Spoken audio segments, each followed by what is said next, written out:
성경 말씀은 구약성경 신명기 24장 17절로 22절까지 말씀.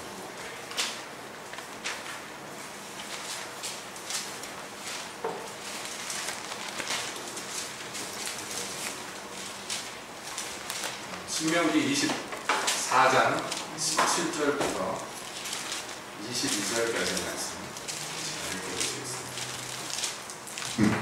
4. 너는 객이나 고아의 송사를 억울하게 하며 과부의 옷을 전직하지 마라. 너는 애굽에서 종이 되었던 일과 네 하나님 여호와께서 너를 거기서 승련하신 것을 기억하라. 이러므로 내가 네게 이 일을 행하라 명하라. 네가 밭에서 곡식을 벨 때에 그 한 묻을 밭에 잊어버렸거든 다시 가서 취하지 말고 객과 고아와 과부를 위하여 보내라. 그리하면 네 하나님 여호와께서 네 손으로 하는 범사에 복을 내리시리라.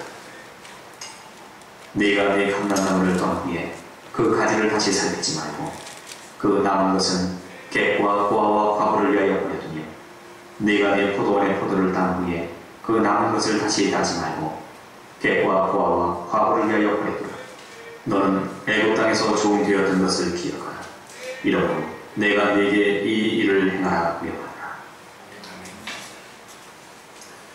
하나님, 이 시간에 주님의 말씀을 듣기 원합니다.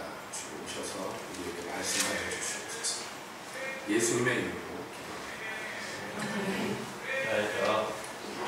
지난 주간 평안하셨습니까? 오랜만에 뵙는 분들도 있고 과거에 대해서 이제 지금 아이돌도 있고 반갑습니다. 오늘은 우리 교회는 그런 걸 별로 안 합니다만 자꾸 똑같은 얘기하는 것 같아요. 이 절기나 이 날짜 열심히 지키는 분들은 그런 교회는 오늘은 어떤 주일이냐면 6.25 전쟁 기념주일 이렇게 됩니다. 한국전쟁이라고 보통 얘기를 하고 하죠. 우리나라에서는 이제 보통 6.25 합니다. 6월 25일 날 북한군이 쳐들어와가지고 전쟁이 시작됐기 때문이고 그 전쟁의 참상이야 뭐 말할 것도 없죠. 아주 우리나라가 정말 절단이 나고 거진 망했는데 간신히 살아난 전쟁이라고 할 수가 있겠습니다. 이 전쟁 날짜를 앞에 두고서 또 우리가 함께 말씀을 통해서 어떤 교훈의 말씀, 은혜의 말씀을 나눌 것인가 해서 오늘 특별히 신명기의 한 대목을 함께 보았는데요. 제목은 여러분 주보에 나와 있는 대로 기억하라 라는 제목입니다. 이제 이스라엘 백성들이 과거에 애굽이라고 했죠. 우리는 보통 이집트라고 부르는 그 나라에서 400년이 넘게 노예 생활을 했어요. 오래 노예 생활을 했죠. 상상이 안 가는 세월입니다. 400년이 넘게 노예 생활을 했다 그러면은 그 사람들의 모든 문화와 모든 사고와 이런 것들이 다 노예화되기에 충분한 시간이에요. 여러분, 우리나라 35년 동안 일제 치하에 있었지요. 노예 생활을 한 것은 아니지만 식민지 생활을 했는데 그 식민지 생활을 불과 35, 6년 한 것 가지고요. 그 영향이 얼마나 큰지, 그거 없애려고 얼마나 오랫동안 애를 썼습니까? 예전에 제가 기억나기로 학교 다닐 때, 초등학교 때인가요? 그땐 국민학교라고 그랬죠? 뭐 일본어 단어 쓰고 그러면 칠판에다가 이렇게 이름 적히고 막 그랬던 기억이 나요. 여러분은 안 그랬었나요? 일본어에서 파생된 말들이 한국에 많이 나와가지고 그거 안 쓰고 막 우리말 쓰기 운동 이런 것도 하고 막 그랬던 기억이 나고, 외제 학용품, 특히 일제 학용품 쓰다 걸리면은 선생님한테 불려가고 압수당하고 그랬던 기억이 납니다. 이렇게 400년이 넘게 오랜 세월 동안에 종살이를 하던 사람들을 하나님께서 모세를 통해서 구출을 하셨어요. 그래서 이 사람들로 하여금 한 나라를 만들게 하셨는데 그게 우리가 아는 이스라엘입니다. 그래서 새로운 땅에 옮겨서 단체로 이민을 시켜서 거기에서 이제 새로운 삶을 살도록 합니다. 그 모세를 통해서 이제 이집트를 통과해가지고 가나안에 들어오기 직전에, 그 직전의 순간에 마지막으로 그 하나님의 종 모세가 이스라엘 백성들에게 하나님의 말씀을 다시 한번 다짐하면서 준 그 성경이 신명기입니다. 그 신명기라는 것은 다시 한번 말한다는 의미예요. 그래서 그 너희가 들어가는 땅에서 이렇게 살아야 된다 이것을 가르치는데, 그 중에서 오늘 읽은 이 신명기 24장은요 굉장히 독특한 하나님의 법에 대해서 이야기합니다. 24장 전체가 같은 맥락인데요. 한마디로 얘기하면 뭐냐면 너보다 못한 사람들 위주로 살아야 된다라는 거예요. 그래서 뭐 예를 들자면 어떤 집에 급히 돈이 필요해. 그래서 돈을 빌려달라고 하는 거예요. 그 돈을 빌려주는데 그 대신에 이제 뭐라 그러죠? 담보물을 잡잖아요. 돈을 갚기 전까지 갖고 있는 담보물을 잡는데, 이 담보물을 잡을 때 어떻게 잡느냐면 내가 돈을 빌려줄 거야. 근데 이 돈에 상응하는 물건을 담보로 잡아야 될 거 아니에요. 그러니까 돈 빌려주는 사람이 가가지고 뭐 예를 들어 그 사람 집에 있는 뭐 냉장고라든지 테레비라든지 이거를 담보로 잡고 돈을 빌려줘야 되는데, 뭐라고 하나님이 그러시냐면 네가 담보를 잡고 돈을 빌려줄 때 그 집에 들어가지 말고 문 앞에 서서 가만히 있으라는 거예요. 담보물은 그 집 주인이 자기 집에 들어가서 들고 나와야 돼요. 좀 이상하죠? 그러면 못돼 먹은 사람 같으면 예를 들어 100만 원을 빌리면서 집에서 뭐 물컵 같은 거 하나 들고 나와가지고 담보물이라고 줄 수도 있는 거 아니에요? 비양심적인 사람 같은 거. 그런데 하나님께서는 빌려주는 사람이 자기 마음대로 담보를 잡지 못하게 하고요, 빌려받는 사람이 담보물을 가지고 나와서 이 돈 빌려주는 사람한테 주도록 합니다. 뿐만이 아니라 담보물을 잡았을 시에 이 담보물이 이 사람에게 있어서 굉장히 중요한 물건이다 라고 했을 때, 이 가난한 사람이지만 가난한 사람에게도 물건이 있잖아요. 예를 들어서 이스라엘 사람들이 유일하게 마지막까지 가지고 있는 재산이 겉옷이에요. 이 사막지대에 있는 사람들은 온몸을 이렇게 감싸는 옷이 없으면 생존하기가 힘듭니다. 밤에는 너무 춥고 낮에는 너무 덥기 때문에. 그런데 이것을 담보로 취했다든지 예를 들어서 그러면 이거를 그날 돈을 안 갚아도 돌려줘야 돼요. 빌려준 사람입니다. 자, 누구한테 유리합니까? 가난한 사람한테 유리하죠. 빌려주는 사람한테 일방적으로 손해가 가는 방식이에요. 자, 그런데 오늘 읽은 부분도 마찬가지예요. 예를 들어서 너는 객이나 고아의 송사를 억울하게 하지 마라. 과부의 옷을 담보로 잡지 마라. 이렇게 얘기하는데 좋아요. 뭐 가난한 사람들, 뭐 백없는 사람들을 재판할 때 공평하게 해야 되는 거, 그건 지금도 마찬가지입니다. 근데 실제로 우리가 사는 세상에서 그런 일이 좀처럼 안 일어나죠. 재판을 하면 주로 누가 이기느냐 하면 유능한 변호사를 쓴 사람이 이깁니다. 다르게 얘기하면 돈을 많이 가진 사람들이 유리한 방식이 지금 이 21세기에서도 그대로 나타나는 경우가 너무 많아요. 자, 그렇기 때문에 이 가난하고 억울한 사람의 송사를 바르게 해준다는 게 말처럼 쉽지만은 않단 말이에요. 여러분 오죽했으면은 우리나라 조선시대 때 임금 사는 도성에다가 큰 북을 달아놓고 억울한 자가 와서 이것을 치면 임금님이 친히 송사를 봐주도록 합니다. 이게 뭐였죠? 신문고라고 있었죠. 예, 이런 장치도 해놨습니다. 근데 실제로 신문고를 친 사람은 별로 없어요. 왜냐하면 신문고까지 가는 관문이 너무 많아. 그래서 그냥 사실은 그것도 일종의 전시행정이죠. 오죽하면 그런 것까지 만들어놨겠냐고요. 근데 하나님의 백성들이 사는 이 이스라엘에서는 송사를 바르게 해야 돼요. 과부의 옷을 전집하지 말라. 그것도 마찬가지입니다. 가난한 사람한테 뭐 빌려줄 때 뭐를 갖다 담보를 잡을 때 그 사람한테 귀하게 여기는 거 잡지 말라는 거예요. 그러면 빌려주란 말이에요. 안 빌려주란 말이에요.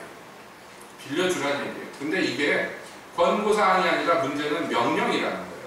뿐만 아니라 오늘 읽은 본문에 나오죠. 밭에서 곡식을 벨 때에 한 못, 그러니까 보통 이렇게 우리나라도 그렇잖아요. 벼를 쭉 심으면은 한 줄기 있잖아요. 한 줄기를 놔두라는 거예요. 특히 이 길가에 있는 한 줄기를 놔두라는 거예요. 왜냐하면 그거는 그냥 버려두라는 거예요. 고아와 객과 과부를 위해서. 그리고 감람나무, 이제 올리브 나무죠. 이걸 갖다가 이렇게 막 흔들어서 열매가 두루룩 떨어지면 이제 그것을 주워요. 지금도 이 지중해 기후에 있는 데에서는 이게 굉장히 중요한 농사 중에 하나입니다. 그래서 제가 인터넷에서 보니까 이 나무 흔드는 기계도 있더라고요. 기계가 쭉 가가지고 나무를 이렇게 큰 손으로 탁 잡아가지고 순간적으로 부릉 떠니까 나무에 있는 열매가 확 떨어집니다. 그러니까 밑에다 그물 같은 거 다 쳐놓고요. 이게 주르르 굴러가지고 한 대 모이게 만들어요. 뭐 그렇게 해서 땁니다. 그러니까 지금이나 흔들어서 따는데 문제는 이게 이제 딸 때 됐다 그래서 흔든다고 해서 다 떨어지는 게 아니잖아요. 아직 덜 익은 것들은 붙어 있습니다. 그런데 이거를 한 번 떤 다음에는 다시는 떨지 말라는 거예요. 과일나무 주인한테 하는 얘기예요. 그러면 이제 나중에 있거나 처음에 안 떨어진 것들은 어떻게 하느냐. 우리나라도 왜 감나무에서 감 따다가 손 안 닿거나 안 익어가지고 못한 것들은 놔두고 까치밥이라고 놔두잖아요. 그것처럼 놔두라는 거예요. 그래서 가난한 사람들이 와서 그것을 따먹게 하라고. 포도원에서 포도를 딸 때도 마찬가지입니다. 자, 포도원에서 포도 딸 시기가 돼서 포도를 따지만 모든 포도가 다 동시에 있는 게 아니잖아요. 벌리는 것들은 놔둬야죠. 벌리는 것 같이 따면 안 되잖아요. 그러니까 한 번 따고 그 다음에 와서 또 따고 그래야 됩니다. 우리나라에서는 이 잘 없지만은 예를 들어서 여러분이 농사를 짓는다 그러면 고추 딴다고 생각해 보세요. 고추를 따는데 한 번에 다 땁니까? 아니죠. 따는 날에 따지만 아직 딸 수가 없는 것들은 그냥 놔둬야 돼요. 그래서 익은 다음에 와서 또 따고 뭐 이렇게 하는 거죠. 그런데 그렇게 하지 말라는 거예요. 한 번 따고는 그냥 놔두라는 거예요. 나머지 것들은 역시 똑같이 객과 고아와 과부들이 와서 따먹게 하라는 거예요. 자, 이런 것들은 일방적으로 땅 주인들 또 과일나무 주인들한테 손해가 되는, 그 사람들의 재산에 손해가 되는 방식의 법입니다. 그러니까 누가 이 법을 지키겠냐 말이에요. 여러분 같으면 이거 지키겠어요? 여러분은 지키시겠죠. 네, 착하신 분들이라 지키시겠지만은 일반적으로 이런 법들은 지키기가 수월하지가 않아요. 누가 와서 감독하는 것도 아니고, 예를 들어서 한 번 떨고 두 번째 와서 떨었다고 해가지고 와가지고 누가 벌금 매기거나 감옥에 가두는 것도 아닙니다. 이건 순전히 하나님이 자기 백성들에게 그냥 명령하신 거라, 이건 자발적으로 순종하지 않으면 누가 규제를 할 수 없는 거예요. 그런데 이런 법들을 굉장히 많이 하나님이 만들어 놓고, 오늘 읽은 본문에는 거기에다 특별히 하나님께서 모세를 통해서 코멘트를 달아주셨는데, 그게 뭐냐 하면 이거예요. 내가 이 일을 이렇게 하라고 명했다. 너한테 명했다. 라고 얘기해요. 명령했다는 거예요. 이것은 사람의 명령도 아니고 정부의 명령도 아니고 국회의 명령도 아닙니다. 이건 살아계신 하나님의 명령이기 때문에 굉장히 무겁고 중요한 명령입니다. 근데 하나님께서는 일반적으로 명령하고 끝나는 것이 아니라 명령하시는데 이유를 하세요. 내가 왜 이런 명령을 너희한테 하느냐?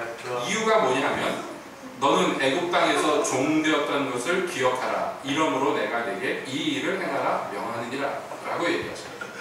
이 사람들한테, 이스라엘 사람들한테 이렇게 명령하시는 근거가 뭐냐면 너희가 무엇을 기억해야 되기 때문에, 무엇을 기억해야 돼. 잊으면 안 돼. 뭐냐 하면 너희가 애굽에서 종되었던 그 사실, 그것을 기억해라. 그 기억하게 하는 장치 중에 하나가 이런 종류의 법률이라는 거예요. 이해가 되시죠? 여기 이스라엘 백성들, 구약시대 이스라엘 백성들은 장차올 하나님의 나라, 하나님의 교회의 모형입니다. 그러니까 이것은 우리에게 그림자처럼, 우리에게 무슨 모형처럼 그렇게 보여져요. 제가 필리핀을 처음 갔다가 당황했는데, 큰 쇼핑몰에 쇼핑몰에 이렇게 통로가 큰 데가 있는데 사람들이 글로 다니는데 그 가운데 자꾸 뭐가 있어요. 뭐를 이렇게 만들어놨어요. 가운데, 그 통로 가운데 뭔가 그랬더니 이렇게 조그맣게 요만하게 무슨 집 모양을 만들어놨어요. 1층 집, 2층 집 이런 모양을 만들어놨는데 그 앞에 사람이 하나씩 서 있습니다. 저게 뭡니까? 그랬더니 집 파는 사람들이래요. 집을 파는데 우리나라 같으면 어떻게 하느냐면 아파트를 지면은 모델하우스를 만들어서 사람들이 와서 구경하잖아요. 필리핀에서도 모델하우스를 만드는데 요만하게 만드는 거예요. 요만하게 만들어가지고 요런 집을 지을 거라는 거예요. 자기네 회사에서.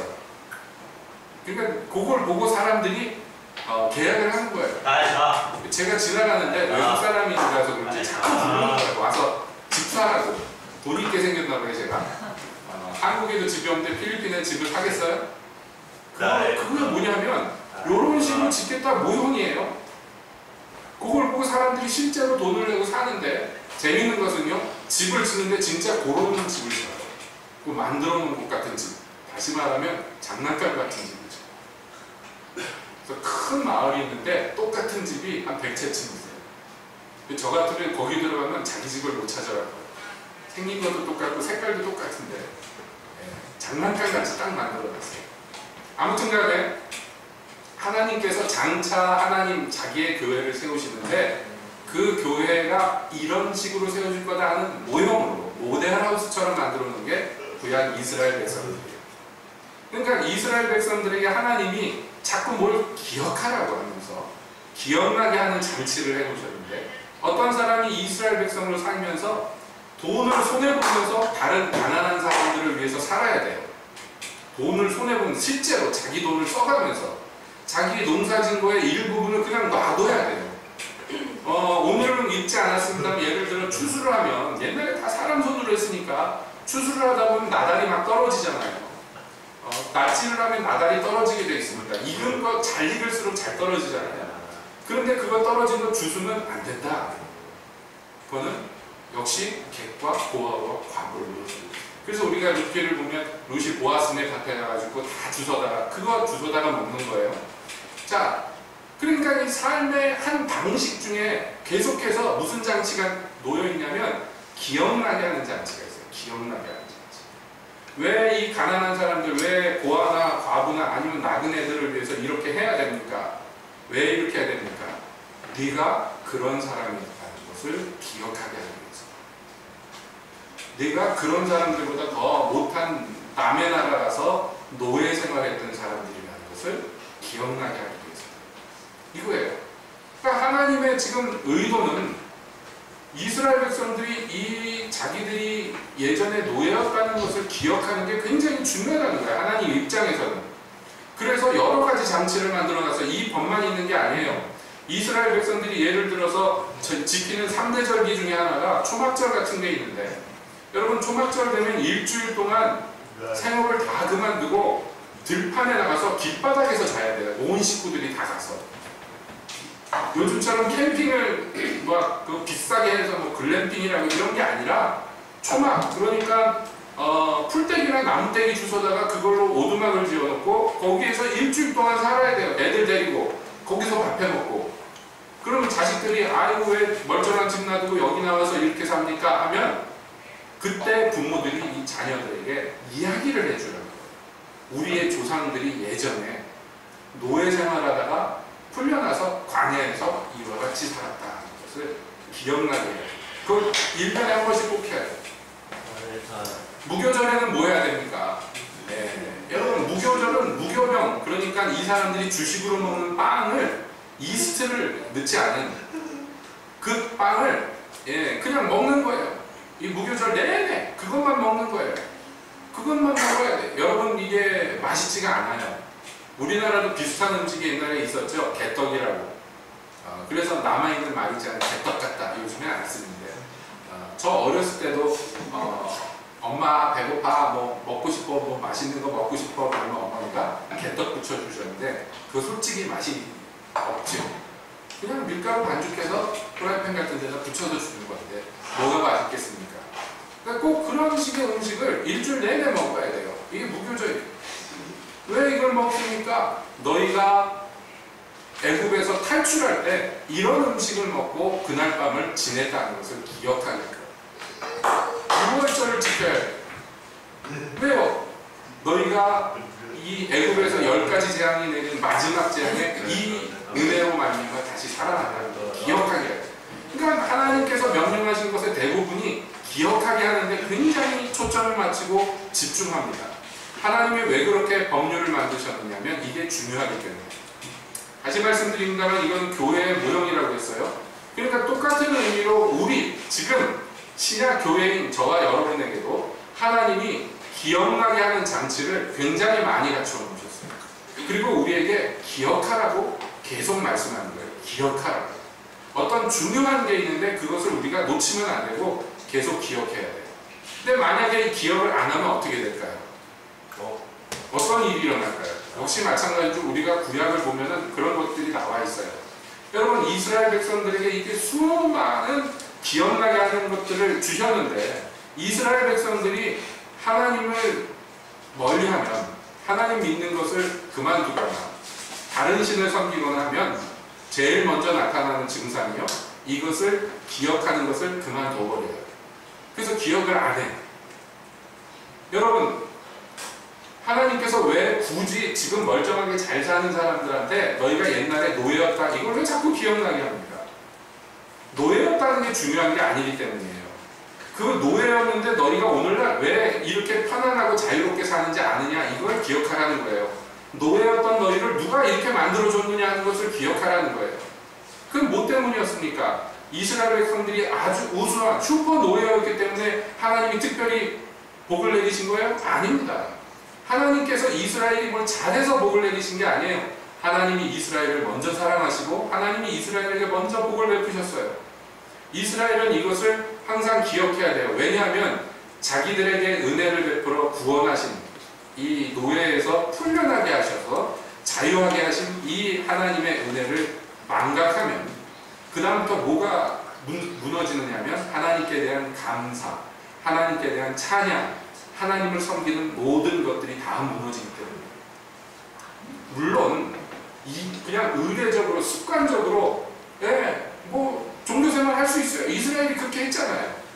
그런데 왜 해야 되느냐? 그걸 모르고 하는 거예요. 그냥 제사를 드리는데 왜 해야 돼요? 몰라요. 그냥 해야 되니까 해요. 또는 이거 안 하면 벌 받기 때문에, 또는 이거 잘해야지 복 받기 때문에 합니다. 하나님은 그런 방식의 신앙, 그런 방식의 종교를 미워하셔요.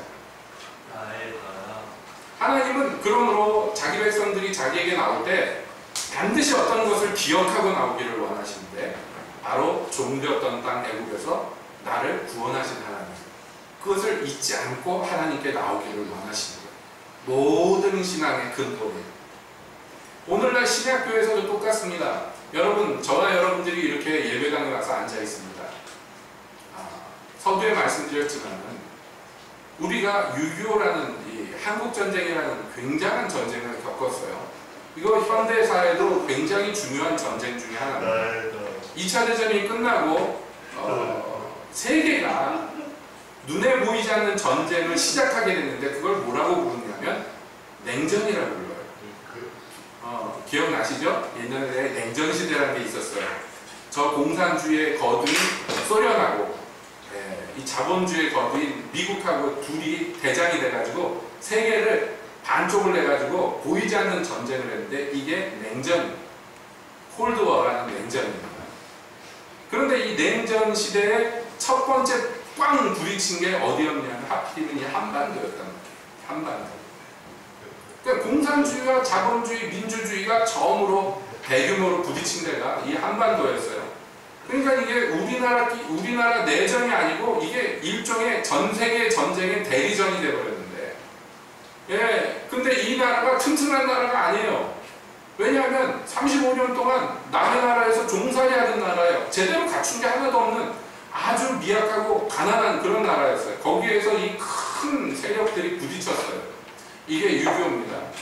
그런데 여러분이 역사를 조금이라도 관심을 가지시면 알겠지만 어느 한 나라에서 자생적으로 공산주의가 생겨가지고 그것이 전쟁까지 벌어졌을 경우, 전쟁이 안 벌어져도 마찬가지지만 어느 한 나라에서 공산주의라는 게 세력을 얻어서 자리를 잡았는데 그 나라가 공산화가 안 된 경우는 유일하게 우리나라밖에 없어요. 지금은 뭐 소련도 망하고 뭐 공산주의가 거의 문 닫았으니까 실감이 안 나시겠지만 과거를 한번 생각해 보세요. 세계의 많은 나라가 공산주의 국가였는데 그 나라들이 거의 대부분 똑같은 모양으로 공산주의가 됐어요. 그 나라 안에서 뭐 빈부격차나 여러 가지 사회 불평등이나 이런 것 때문에 불만 세력들이 생기고 거기에 공산주의가 들어가고 그래서 그게 세력을 얻어가지고 그것으로 말미암아 어떤 일이 벌어지면 그 나라는 전부 공산화가 됐어요. 한 나라도 빠지지 않고 전부 공산화가 됐어요. 내부 문제로 말미암아 공산주의가 자리 잡은 나라 중에 공산주의로 공산주의 국가가 안 된 나라가 하나도 없어요. 있으면 한번 얘기를 해보세요. 여러분 기억나는 나라가 있습니까? 없어요. 큰 나라든 작은 나라든 거기서 일단 공산주의가 자리를 잡아버리면 전체가 금방 공산주의가 되어버립니다. 중국도 그랬고요. 저 동유럽에 있는 많은 나라도 그랬고요. 저 남미에 있는 여러 나라도 똑같은 과정을 겪어서 공산주의 국가가 됐습니다. 그것을 막아보려고 별짓을 다 했지만 대부분 실패했어요. 베트남에서도 실패하고 캄보디아에서도 실패했습니다. 미국에 가서 그 대규모 물량을 갖다 때려박아도 공산주의 하는 것을 막지 못했어요. 이게 내부에서 생겨난 공산주의라는 게 이렇게 무서운 것입니다. 근데 유일하게 그 과정을 제일 치열하게 겪었는데도 불구하고 공산주의 국가가 안 된 나라가 우리 대한민국이에요. 여러분 이것이요 현대사에서 기적적인 일입니다. 유일한 생존자예요. 남한이라고 부르는 우리나라 말이에요.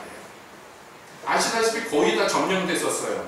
그래서 저기 이 경상남도 일부 지역만 빼고는 다 공산주의가 됐었어요. 실제로. 근데 이게 뒤집어져 가지고요. 이 한반도가 공산주의자를 거의 다 몰아내는 순간까지 갔어요. 물론 지금 중국이라고 부르는 옛날에 우리는 다 중공이라고 부르는데 걔네들이 그냥 인해전술을 쓰는 바람에 밀려서 지금 이렇게 휴전선이 고착화됐지만은 아무튼 절반이라도 찾은 경우가요 우리나라밖에 없습니다. 그러면 생각해보세요. 이런 기적적인 일이 우연히 벌어졌느냐? 세상 사람들은 우연히 벌어졌다고 그럴지 몰라요. 그러나 여러분 최소한 저와 여러분들은 다른 시각을 가져야 됩니다. 우리가 이렇게 자유롭게 모여서 오늘 예배를 드릴 수 있었던 것은 무슨 까닭이냐 말이죠. 지금도 공산주의 지역에서는요 예배 이렇게 못 드리잖아요. 북한은 뭐 말할 것도 없고 여러분 중국만 해도 올해 새로 발령된 그 종교법 때문에 얼마나 지금 고난들이 심각한지 몰라요. 중국 교회가 가정교회가 거의 다 문을 닫아버린 지경에 처해버렸어요. 3자 교회들도 굉장히 어려운 처지, 정부에 허가받은 교회들도 굉장히 힘든 처지에 떨어져 버렸어요. 이게 공산주의의 무서운 것이에요. 근데 여러분 저와 여러분들은 이런 편안함을 누립니다. 그러니까 우리가 기억해야 돼요. 이렇게 된 거 우연히 된 게 아니에요. 무슨 일이 있었단 말이에요. 무슨 일이 있었어요. 기억해야 돼요. 어떤 일이 있었어요. 무슨 일이 있었을까요?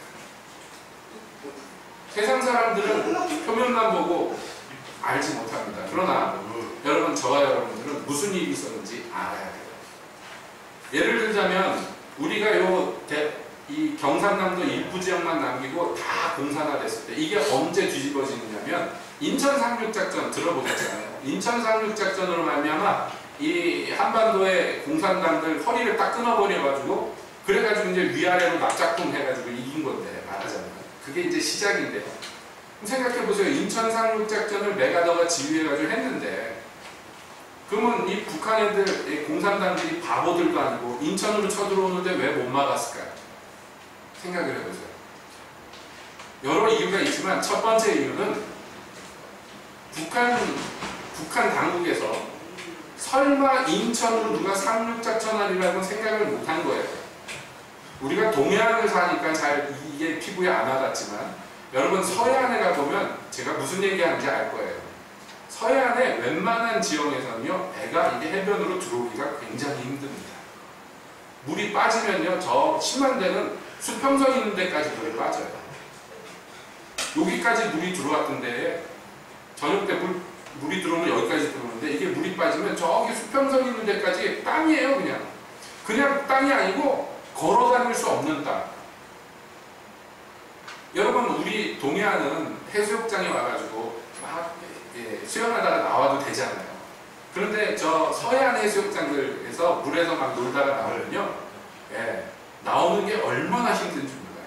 막 갯벌도 있고 모래땅이 물렁물렁해가지고 막 푹 빠지고 그래서 서해안에 있는 해수욕장들은 이 몸 씻는 데가 굉장히 많아요. 이 해변 도로에 쫙 있어요. 이거 씻어야지 나오지 뻘이 붙어가지고 어떻게 움직일 수가 없어 사람이. 우리는 그냥 모래만 털면 되잖아요.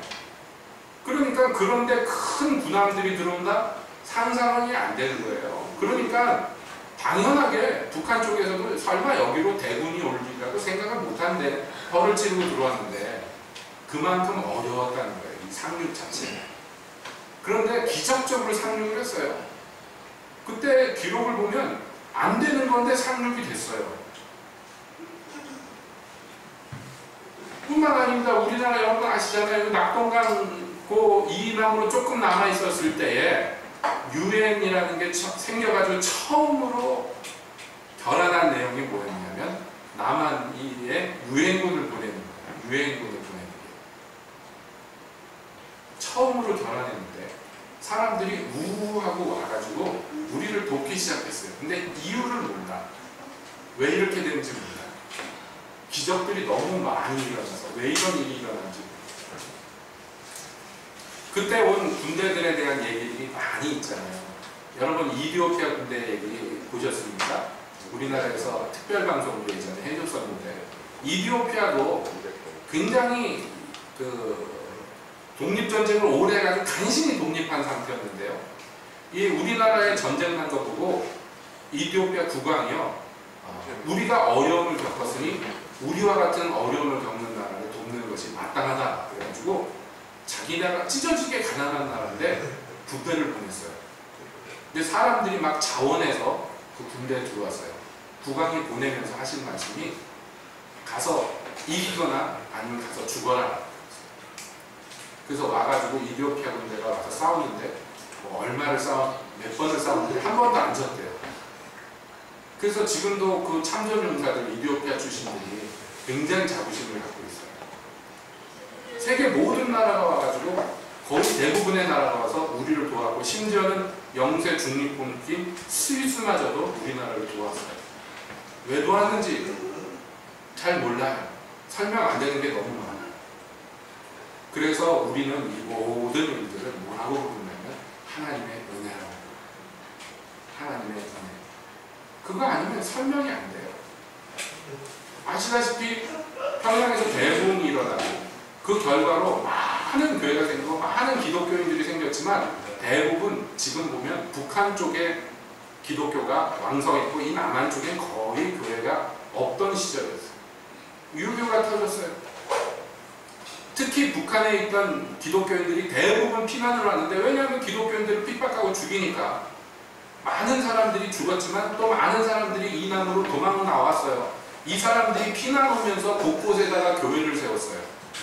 제가 아주 어렸을 때 영락교회를 다녔는데 영락교회에서 교회 무슨 이 세운 기념일 같은데 한등기를 보여줬는데요.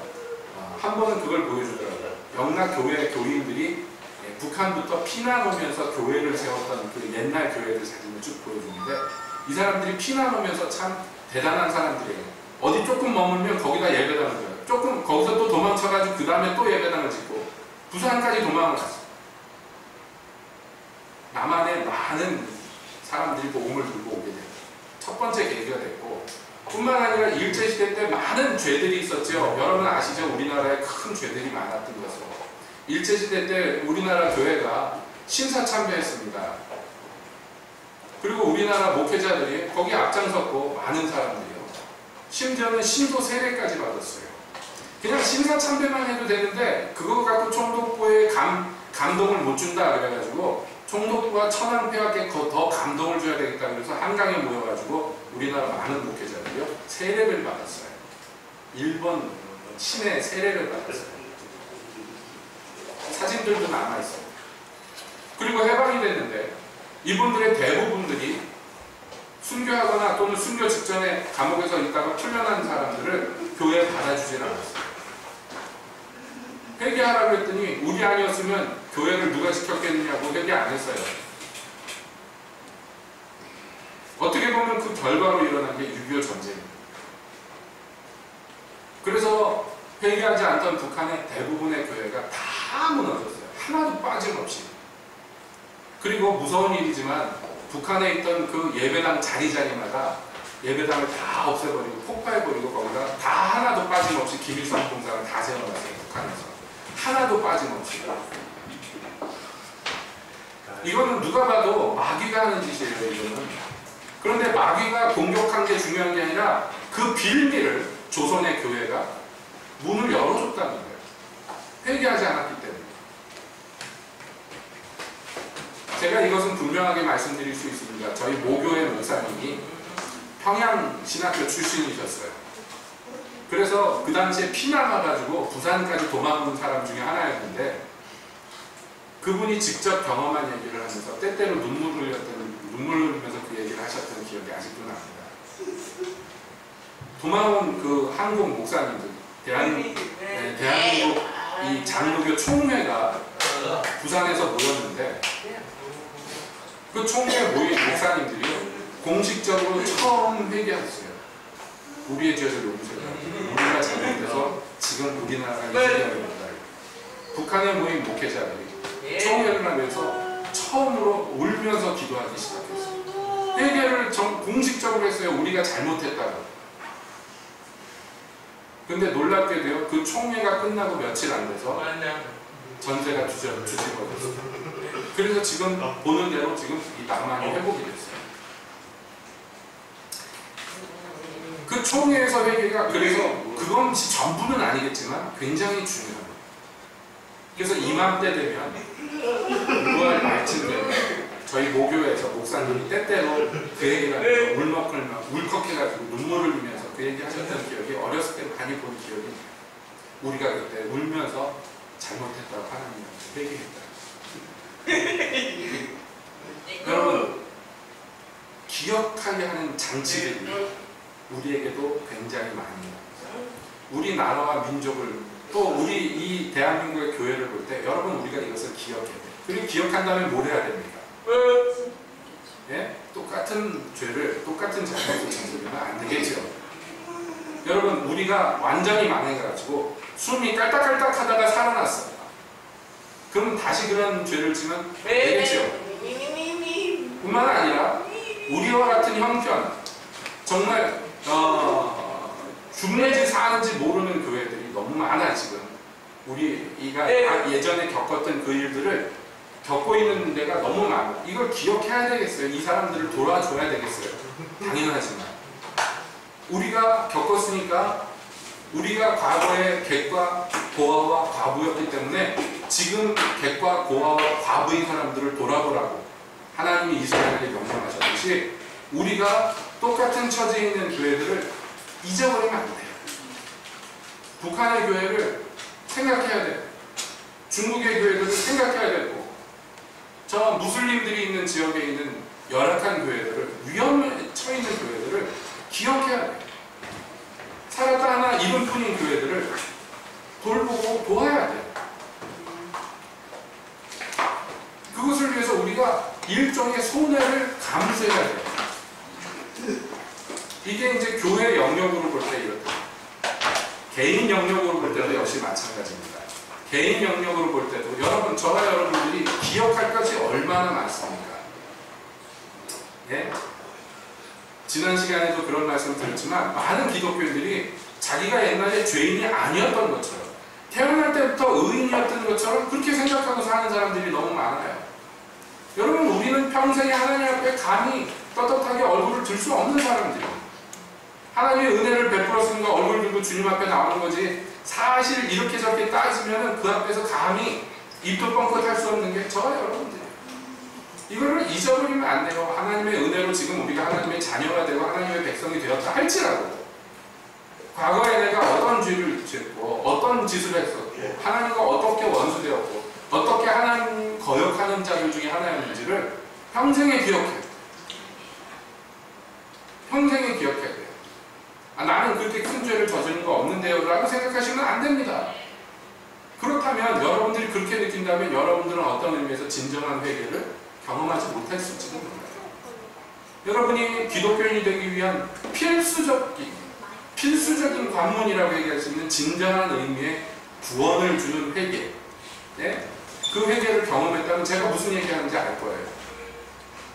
나는 죄인인지 모르고 살던 내가 어느 날 그 사실을 초자연적으로 알게 됐을 때, 그리고 이 죄 때문에 예수님이 날 대신해서 십자가에서 피 흘리셨다는 것을 실제로 알게 됐을 때 이건 뭐라고 설명이 안 돼요. 그걸 아느냐 모르느냐 둘 중에 하나이기 때문에 맨날 듣던 얘기지만 그게 나랑 무슨 상관인가 뭐 그게 전혀 안 느껴지던 내가 어느 날 그걸 알게 됐을 때 여러분 그것이 여러분에게 어떻게 다가왔습니까?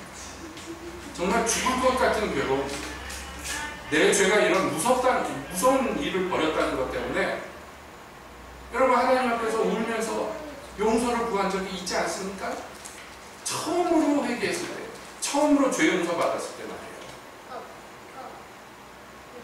아직도 그런 경험이 없으시다면 여러분은 회개할 마음을 달라고, 통회하는 심령을 달라고 하나님께 기도해야 돼요.